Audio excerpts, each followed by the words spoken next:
Hello दोस्तों, स्वागत है आप सभी लोगों का हमारे यूट्यूब चैनल में। दोस्तों आज हम लोग नरेशन के एक इम्पॉर्टेंट टॉपिक इम्परेटिव सेंटेंस को पढ़ने चल रहे हैं। दोस्तों क्लास 10 हो या 12 हो, उसके बोर्ड एग्जाम में इम्परेटिव सेंटेंस से अक्सर क्वेश्चन किए जाते हैं।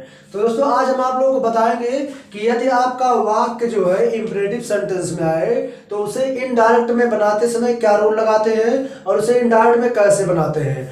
तो दोस्तों वीडियो में अंत तक लगे रहिए। आज हम आप लोगों को बताएंगे कि यदि आपका वाक्य इम्परेटिव सेंटेंस में आता है तो उसे इनडायरेक्ट में कैसे चेंज करते हैं। तो दोस्तों आप लोग इसको ध्यान से सीख लीजिए, क्योंकि 10 हो या 12 हो, उसके बोर्ड एग्जाम में यहाँ से क्वेश्चन अक्सर करता रहता है। तो आप लोग रेडी कर देंगे इम्परेटिव सेंटेंस। आज हम लोग इम्परेटिव सेंटेंस का जो है इनडायरेक्ट बनाने चल रहे हैं। यहाँ से दोस्तों आप लोगों के बोर्ड एग्जाम में क्वेश्चन आता रहता है, आप लोग इसे ध्यान से देख लीजिए। तो सबसे पहले आप लोगों को पता होना चाहिए इम्परेटिव सेंटेंस है क्या। तो चलिए हम आपको बता देते हैं। यदि वाक्य में आज्ञा, प्रार्थना, सलाह, निषेध आदि का भाव प्रकट होता है तो उसे दोस्तों हम लोग कहते हैं इम्परेटिव सेंटेंस। ठीक है, फिर से बता देते हैं। यदि वाक्य में आज्ञा, प्रार्थना, सलाह, निषेध आदि का भाव प्रकट होता है तो उसे हम लोग इम्परेटिव सेंटेंस कहते हैं। ठीक है दोस्तों, अब इसे जो है इनडायरेक्ट में कैसे बनाएंगे, तो सबसे पहले आप लोग ये जान लीजिए कि इसे इनडायरेक्ट में बनाते समय सेड या सेड टू के स्थान पर जो भाव प्रकट हुआ रहेगा उसी को हम लोग उसी के अंग्रेजी लिख देंगे। आइए देखते हैं। तो सबसे पहले आप लोग लिख लीजिए, ऐसे वाक्य में प्रायः आज्ञा, सलाह, निवेदन या प्रार्थना इसको बोल सकते हैं दोस्तों, निषेध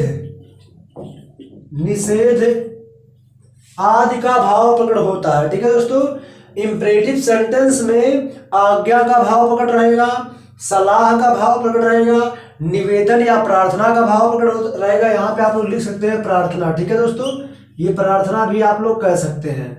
तो यहाँ पे कह रहा है आज्ञा का भाव प्रकट रहेगा इंपरेटिव सेंटेंस में, सलाह का भाव प्रकट रहेगा, निवेदन का भाव प्रकट रहेगा, निषेध माने दोस्त होता है कोई चीज मना करना। ठीक है, ये भाव इसमें प्रकट रहेगा, यानी जिस वाक्य में इनमें से कोई भी भाव प्रकट रहेगा उसे हम लोग इंपरेटिव सेंटेंस कहते हैं। ठीक है, तो ये हमारा इंपरेटिव सेंटेंस है। अब इसे इनडायरेक्ट में बनाते समय सेड या सेड टू के स्थान पर, ठीक है, सेड या सेड टू के स्थान पर दोस्तों आज्ञा के लिए ऑर्डर्ड का प्रयोग करेंगे। ठीक है, सेड या सेड टू के स्थान पर आज्ञा के लिए ऑर्डर का प्रयोग करेंगे। ठीक है, सलाह के लिए एडवाइड का प्रयोग करेंगे, निवेदन या प्रार्थना के लिए रिक्वेस्टेड का प्रयोग करेंगे। ठीक है दोस्तों, आप लोग इसे जान लीजिए। ऐसे आप लोगों को बोर्ड एग्जाम में करना, क्योंकि एग्जाम में इससे जो है क्वेश्चन आता रहता है अक्सर। तो प्रार्थना या निवेदन के लिए रिक्वेस्टेड का यूज करेंगे। ठीक है, और यहाँ जो निषेध हो रहा है दोस्तों, निषेध के लिए हम लोग फॉरवर्ड, ठीक है, फॉरवर्ड का हम लोग प्रयोग करेंगे निषेध के लिए। तो आप लोग जान रहिए, जब भी वाक्य में आज्ञा का भाव प्रकट हो, सलाह का भाव प्रकट हो, निवेदन, निषेध आदि का भाव प्रकट हो, तो ये इंपरेटिव सेंटेंस रहेगा। ठीक है, वो इंपरेटिव सेंटेंस रहेगा। अब इसे इनडायरेक्ट में बनाते समय सेड या सेड टू के स्थान पर आप लोग यहाँ लिख सकते हैं सेड या सेड टू के स्थान पर। ठीक है दोस्तों, सेड या सेड टू के स्थान पर आज्ञा का भाव प्रकट रहेगा अगर, तो ऑर्डर लगा दीजिए, सलाह का भाव प्रकट रहेगा तो एडवाइस लगा दीजिए, निवेदन का भाव प्रकट रहेगा तो रिक्वेस्टेड कर दीजिए, और निषेध के लिए फॉरवर्ड। अब सबसे बड़ा सवाल यहाँ पे दोस्तों, इन्वर्टेड कामा के स्थान पे क्या लगाएंगे। तो आप लोग लिख लीजिए, कामा के स्थान पर, इन्वर्टेड कामा के स्थान पे दोस्तों इसमें लगता है टू। ठीक है, इन्वर्टेड कामा के स्थान पे टू लगता है। ये रहा हमारा पूरा नियम। अब चलिए हम आपको एग्जांपल बता देते हैं। आप लोगों का एग्जांपल है, चलिए आप लोग एग्जांपल पहले लिख लीजिए। एग्जांपल है, my teacher said to me. ठीक है, comma inverted comma, my teacher said to me, comma inverted comma, get out from my class. ठीक है, एट दिस टाइम। ठीक है दोस्तों, ये रहा हमारा एग्जाम्पल। अब आप लोग देख सकते हैं यहाँ पे लिखा है my teacher said to me, मेरे टीचर ने मुझसे कहा मेरे क्लास से इसी समय बाहर निकल जाओ। तो दोस्तों आप लोगों को पता है इंपरेटिव सेंटेंस में आज्ञा का भाव पकड़ रहेगा, सलाह, प्रार्थना या निषेध। तो यहाँ टीचर कर रहे हैं, टीचर ने मुझसे कहा मेरे क्लास से इसी समय बाहर निकल जाओ। टीचर दोस्तों क्या करेंगे, टीचर आप लोग को पता है हमेशा ऑर्डर करेंगे। तो हमने लिखवाया जब भी वाक्य में आज्ञा, सलाह, प्रार्थना या निषेध का भाव पकड़ रहेगा वो आपका इंपरेटिव सेंटेंस होगा। ठीक है, तो यहाँ पे टीचर हमको जो है ऑर्डर कर रहे हैं, आज्ञा कर रहे हैं, तो ये इंपरेटिव सेंटेंस होगा। अब इसे इनडायरेक्ट में बनाते समय भी हम आपको नियम बताए हैं, इसे इनडायरेक्ट में बनाते समय क्या होता है, तो देख लीजिए माई टीचर।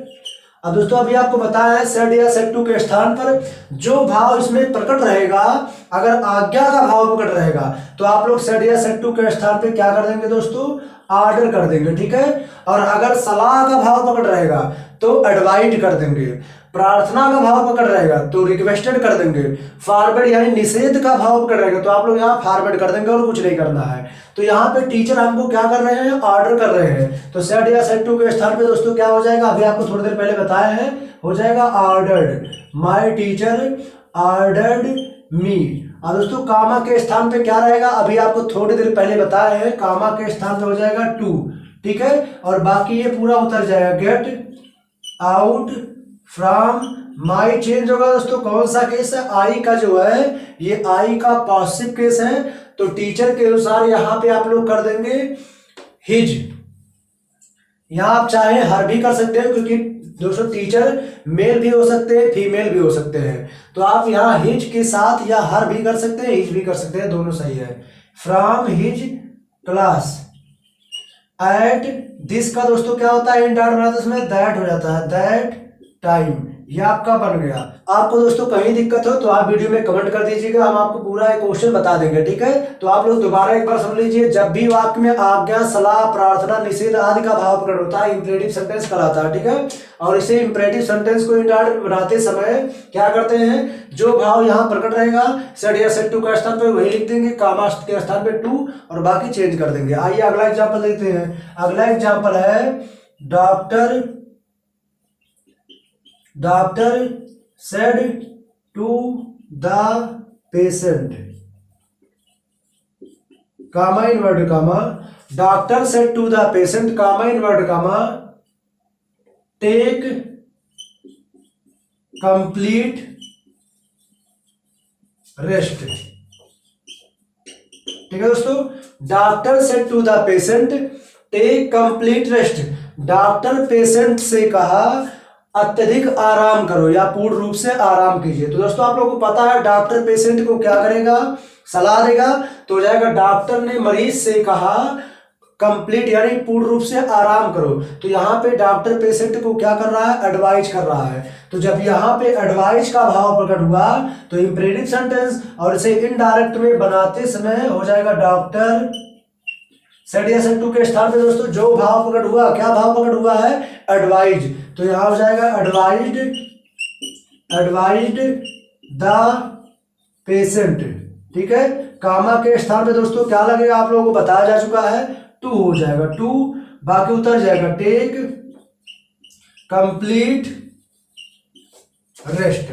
ठीक है, ये इसी तरह बन गया दोस्तों, कुछ भी नहीं है, जो भाव प्रकट हुआ सेड या सेड टू के स्थान पे वही लगा दीजिए, कामा के स्थान पे टू, और बाकी केस को चेंज कर देंगे, ये आपका इंडायरेक्ट बन जाएगा। आइए अगला एग्जांपल देखते हैं। अगला एग्जांपल है she said to me, comma inverted comma, please forgive me. ठीक है, वह मुझसे कही, सी सेड टू मी, वह मुझसे कही कृपया मुझे माफ कर दीजिए। तो दोस्तों इसमें क्या भाव पकड़ हुआ है, आप प्लीज देख के जान सकते हैं, प्लीज देख के आपको लग गया होगा इसमें क्या भाव पकड़ हुआ होगा। इसमें दोस्तों निवेदन या प्रार्थना कर रही है, तो जब प्रार्थना करती है इंपरेटिव सेंटेंस, अब इसे इंडायरेक्ट में बनाते समय इसमें जो भाव पकड़ हुआ रहेगा सेड या सेड टू के स्थान पे वही लिख देंगे। ठीक है, तो यहाँ क्या हुआ है दोस्तों, प्रार्थना किया गया है, तो हो जाएगा सी सेड या सेड टू के स्थान पे हो जाएगा रिक्वेस्टेड सी रिक्वेस्टेड मी, कामा के स्थान पे दोस्तों क्या लगा दे, टू लग जाएगा। ठीक है, अब जब यहाँ रिक्वेस्ट लग गया तो ये प्लीज हट जाएगा। दोस्तों आप लोग प्लीज या काइंडली या सर मैडम रहेगा उसे आप लोग हटा देंगे। ठीक है, यहाँ पे हो सकता है कभी सर आ सकता है, कभी मैडम आ सकता है, यहाँ काइंडली भी आ सकता है, प्लीज भी आ सकता है। जब आप लोग यहाँ रिक्वेस्टेड कर देंगे तो ये हट जाएगा। ठीक है, तो इसको हम हटा दे रहे हैं। उसके हो जाएगा फॉरगिव, फॉरगिव मी का क्या कर दे दोस्तों, चेंज होगा मी केस के अनुसार, सी के अनुसार यहाँ हो जाएगा हर, तो ये चेंज हो गया। आइए अगला एग्जाम्पल इसका देख लेते हैं हम लोग। तो अगला एग्जाम्पल हम लोग का है the policeman said to me. ठीक है, इसका अगला एग्जाम्पल है the policeman said to me do not, या डोंट कर सकते हैं, do not park your bike here. ठीक है, यहां लिखा है the policeman said to me, policeman ने मुझसे कहा do not park your bike here, अपना बाइक यहां मत खड़ा करो। तो दोस्तों पुलिसमैन क्या कर सकता है, ऑर्डर कर सकता है, लेकिन दोस्तों आप लोगों को पता है यहां निषेध भी लगा रहा है, निषेध भी हो जाएगा यहाँ पर। तो ये वाक्य दोस्तों आप लोगों का दो तरीके से बनेगा और हम दोनों तरीका आपको बता दे रहे हैं।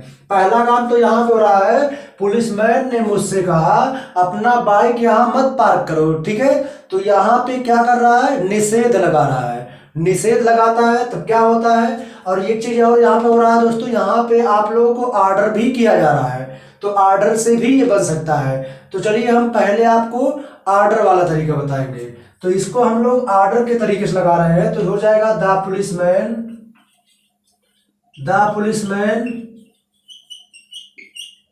सेड या सेड टू के स्थान पे दोस्तों क्या हो जाएगा, यहाँ ऑर्डर किया है ना, ऑर्डर किया है तो सेड या सेड टू के स्थान पे हो जाएगा ऑर्डर्ड।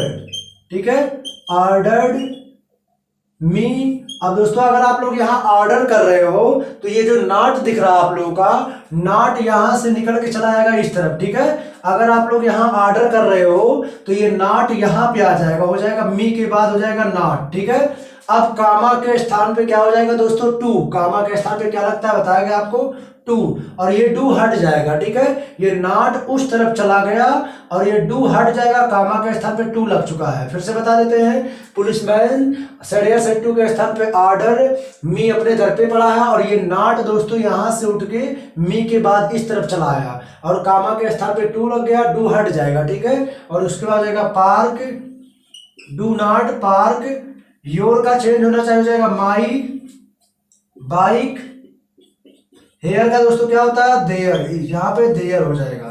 इसी तरह ये वाक्य बन जाएगा। इसका दूसरा तरीका चलिए हम आपको बता देते हैं। यहाँ पे अभी हम लोग लगाए हैं ऑर्डर का तरीका, इसमें ऑर्डर का भी भाव प्रकट हो रहा था। अब चलिए निषेध का, जो निषेध का भी भाव प्रकट हो रहा है, निषेध लगा रहा है, तो हम उस तरीके से चलिए वाक्य बताते हैं कैसे बनेगा। तो आप लोग इसको एक तरीके से और बना सकते हैं, चलिए देखते हैं कैसे हो जाएगा। द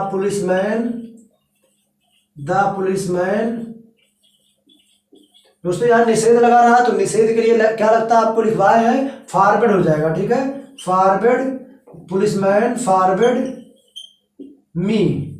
ठीक है, जब यहाँ निषेध लगा रहा है तो निषेध के लिए अभी लिखवाए थोड़ी देर पहले, फॉरवर्ड हो जाएगा। फॉरवर्ड लग गया मी, कामा के स्थान पे टू हो जाएगा। अब जब दोस्तों आप लोग फॉरवर्ड लगा देंगे तो ये डू नॉट दोनों हट जाएगा। ठीक है, अगर आप लोग ऑर्डर किए हैं तो नॉट इस तरफ आएगा, डू खाली हटेगा, लेकिन अगर आप लोग फॉरवर्ड लगाए हैं तो डू नॉट दोनों हट जाएगा। तो आप लोगों को जैसा अच्छा लगे, चाहे ऐसे लगे तो ऐसे बना दीजिए, ऐसा समझ में आए तो ऐसा कर दीजिए। ठीक है, तो जब फॉरवर्ड लगाएंगे तो डू नॉट दोनों हट जाएगा, तो हटा दीजिए, हो जाएगा पार्क। योर तो चेंज होगा, योर सेकंड पर्सन का पॉजिटिव केस, इनके अनुसार हो जाएगा माई बाइक हेयर का दोस्तों क्या हो जाएगा, देयर। तो इसी तरह दोस्तों आप लोगों का एक एग्जाम्पल बन जाएगा। आप लोगों को अगर ऐसे समझ में आ रहा है तो ऐसे कर दीजिए, अगर फॉरवर्ड लगाना है तो फॉरवर्ड लगा के डू नॉट दोनों हटा दीजिए, ये भी बन जाएगा। ठीक है, आइए इसका अगला एग्जाम्पल देते हैं। अगला एग्जाम्पल है my friend said to me obey your Elder. ठीक है, ओबे योर एल्डर्स। मेरे मित्र ने मुझसे कहा ओबे योर एल्डर, अपने से बड़ों की बात मानो। तो मेरा मित्र मुझे क्या कर रहा है दोस्तों, आप लोगों को पता है, मेरे मित्र ने मुझसे कहा यो ओबे योर एल्डर, अपने से बड़ों की बात मानो। तो दोस्तों यहाँ क्या कर रहा है, एडवाइज कर रहा है, यानी हमको सलाह दिया जा रहा है। तो जब यहाँ एडवाइज होगा तो सेड या सेड टू के स्थान पे क्या हो जाएगा दोस्तों, आप लोगों को पता है, हो जाएगा माय फ्रेंड्स। सेड या सेड टू के स्थान पे एडवाइज हो जाएगा, ठीक है, एडवाइज्ड मी। कामा के स्थान पे क्या हो जाएगा दोस्तों, टू हो जाएगा, ठीक है, टू, और बाकी उतर जाएगा, हो जाएगा ओबे योर। कौन सा केस है, यू का जो है पासिव केस है, तो मी के अनुसार दोस्तों हो जाएगा माई एल्डर, ठीक है। तो दोस्तों ये आप लोगों का इंपरेटिव सेंटेंस बोर्ड एग्जाम में कंफर्म है, इसी में से आता है दोस्तों, आप लोग इसको ध्यान से देख लीजिएगा। अगर आप लोगों को नियम पता चल चुका है तो इससे कोई भी एग्जाम्पल आता है आप लोग उसे सॉल्व कर देंगे, ठीक है। तो आप लोग एक बार वीडियो दोबारा प्ले करके इसके नियम को जान लीजिए। अगर आप लोग नियम समझ गए तो कोई भी एग्जाम्पल आता है आप लोग बना देंगे, ठीक है। तो दोस्तों इसको आप लोग ध्यान से पढ़ लीजिएगा, क्योंकि बोर्ड एग्जाम में इससे क्वेश्चन कंफर्म आता है, ठीक है। तो आज का वीडियो यहीं पे हो गया, अगले वीडियो में हम लोग मिलेंगे एक्सक्लेमेटरी सेंटेंस के साथ।